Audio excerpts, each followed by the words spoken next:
Today, we're talking about the force of resistance. When you think of resistance, I want you to think of it like a thief. The thief comes whenever you try to do something that is really important and about which you're a little bit scared. I want you to think of it like a thief because it is the thief of dreams. It is the thief of creativity, of insight, of joy from having moved forward in your life. Resistance is actually a very powerful negative force that is occupying you when you go about trying something new. What do we have to do about this? Well, one of the things that's going to come up is you're going to want to wait until you feel confident to do it. This is a very sneaky trick that your resistance and your ego will play on you, is I'll do it when I'm feeling confident. On top of that, we'll get things like, I'll do it when I'm wealthy. I'll do it when I have more support. I'll do it when I'm feeling healed from some of these negative events in my life. Unfortunately, that time will not come. And so resistance comes up to stop you from doing the things that you want to do. Why don't we want to do them? Because they're scary. We're scared. There's some kind of risk out there. There's a risk of looking bad. There's a risk of what will people think. There's a risk of emotional exposure. A lot of times people are very nervous to put it out there online when they decide to try something new for fear of, well, then people will know if I don't do it. A lot of emotional exposure there, emotional vulnerability.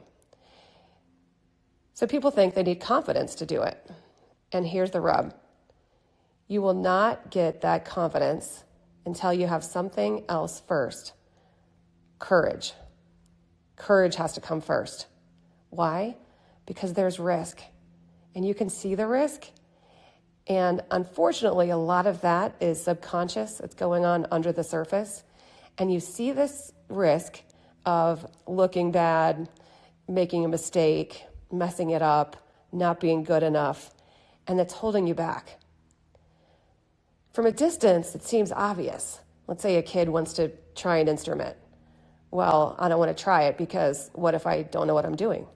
Well, of course you won't know what you're doing. And of course, the first few times, it's not going to be very good.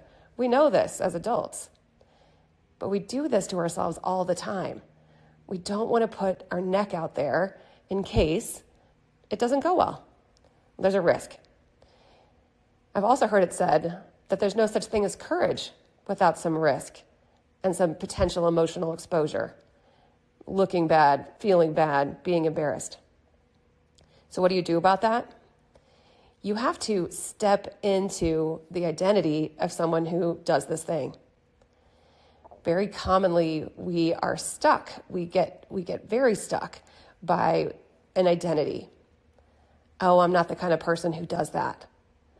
I'm not a healthy person. I'm not an athletic person. I'm not an organized person.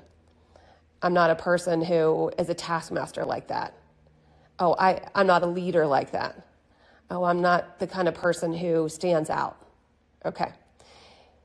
Here's the thing. All of those are temporary identities, and you can step out of them whenever you want, and you can step back into them whenever you want. What we're doing there is we're framing ourselves in a very small box. How do you step out of that? You have to do the thing. Okay, I'm not an athletic person. Okay, well, sign up for that race. Go ahead and go outside and see if you can run around the block. You probably are much more capable than you realize in that area. Maybe you want to start a new exercise or healthy eating plan. Okay, well, there's something in you that's going to say, I'm not the kind of person who does that. Well, how do you know? Because you're not doing it. And how do you find out otherwise? You got to just do the thing. Once you start doing the thing, what will happen? Procrastination. It's this beautiful game that we play with ourselves.